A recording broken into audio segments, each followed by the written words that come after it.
Hello दोस्तों। स्वागत है आप सभी का मेरे चैनल सच एंड सीन में। गर्मी का मौसम था और सूरज ढल चुका था। उस रात कुछ लोगों ने पार्क में खड़ी एक कार देखी। इग्निशन बंद, खिड़कियां बंद और अंदर बैठा एक आदमी जो अब हिल नहीं रहा था। जब पुलिस पहुंची तो सामने का नजारा हैरान कर देने वाला था।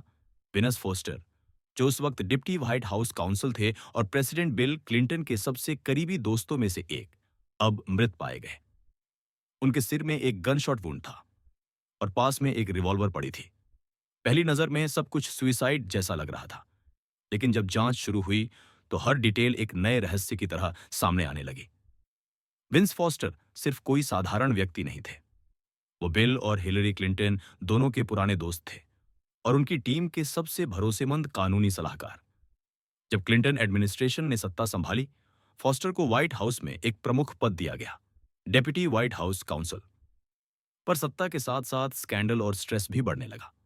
White water controversy, political pressure और इंटरनल क्रिटिसिज्म ने फॉस्टर को मेंटली डिस्टर्ब कर दिया था। लेकिन क्या ये इतना था कि वो खुद अपनी जान ले लें? यही सवाल आज भी कायम है। पुलिस रिपोर्ट के अनुसार फॉस्टर की बॉडी उनके कार से कुछ मीटर दूर मिली थी। पास में एक रिवॉल्वर और खून के छींटे। लेकिन जब फोरेंसिक टीम ने जांच की तो बहुत सी बातें मैच नहीं कर रही थीं। गन पर फिंगरप्रिंट्स नहीं थे, जबकि ये आत्महत्या का मामला बताया जा रहा था। कपड़ों पर खून का पैटर्न अजीब था। ऐसा लग रहा था जैसे बॉडी को मूव किया गया हो। और ऑटोप्सी के दौरान डॉक्टर्स को एग्जिट वुंड क्लियर नहीं मिला, मतलब गोली की दिशा को लेकर भी शक हुआ। जब ऑटोप्सी रिपोर्ट आई तो उसमें लिखा गया कि फॉस्टर की death self inflicted gunshot wound से हुई है, यानी सुइसाइड। लेकिन रिपोर्ट के नोट्स में कई इनकंसिस्टेंसीज थीं। टाइम ऑफ डेथ अनक्लियर था और गन रेजिड्यू का टेस्ट इनकंक्लूसिव आया। यही वो मोड था जब कहा गया, Foster's autopsy led to yet another mystery. क्योंकि हर बार जब एक सवाल का जवाब मिलता, दो नए सवाल खड़े हो जाते। इसके कुछ दिन बाद एक और ट्विस्ट आया। फॉस्टर का ब्रीफकेस, जो उनकी कार या बॉडी के पास नहीं मिला था, अचानक व्हाइट हाउस में उनकी ऑफिस डेस्क से डिस्कवर हुआ। उस ब्रीफकेस में एक सुसाइड नोट मिला, जिसमें लिखा था, मैं नहीं था, for the heat and the murder of Washington.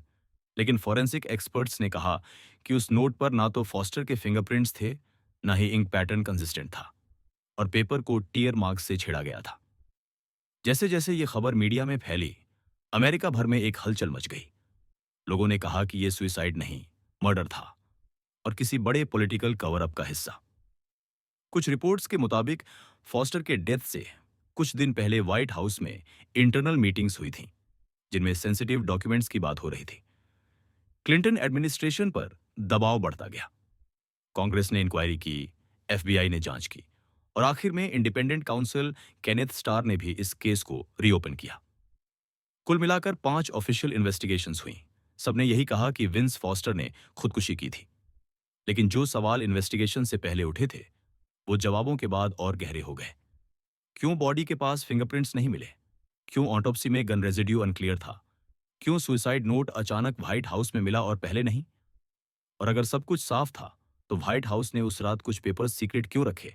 कई कॉन्स्पिरेसी थियोरीज बनी। कुछ का कहना था कि फॉस्टर को व्हाइट वाटर स्कैंडल से जुड़ी जानकारी थी, जो बाहर आ सकती थी, इसलिए उसे साइलेंस कर दिया गया। कुछ ने कहा कि वो हिलरी क्लिंटन से जुड़ी किसी पर्सनल डॉक्यूमेंट की सुरक्षा के लिए प्रेशर में था। और कुछ थियोरीज ने तो इसे सीधे सीधे पॉलिटिकल असैसिनेशन बताया। फिर भी एफबीआई, सीक्रेट सर्विस और सेनेट इन्वेस्टिगेशन ने सब एक ही बात दोहराई, no foul play, no murder, only suicide. पर अमेरिकन पब्लिक कभी आश्वस्त नहीं हुई। फॉस्टर के परिवार ने कहा कि वो डिप्रेस था, लेकिन उनके क्लोजेस्ट फ्रेंड्स ने कहा कि उसने सुइसाइड की कोई निशानी नहीं दिखाई थी। आज 3 दशक बाद भी the Vince Foster case Washington की सबसे रहस्यमय पॉलिटिकल मौत मानी जाती है। हर डॉक्यूमेंट, हर रिपोर्ट ऑफिशियली बंद हो चुकी है। लेकिन उस ऑटोप्सी रिपोर्ट की एनोमलीज और मिसिंग फिंगरप्रिंट्स आज भी लोगों के मन में सवाल छोड़ते हैं। क्या ये सच में एक दुखी आदमी का सुसाइड था, या फिर ऐसा मर्डर जिसे इतने परफेक्ट तरीके से स्टेज किया गया कि एफबीआई भी सच तक नहीं पहुंच पाई? क्या वो नोट असली था, या किसी ने उसे बाद में रखा?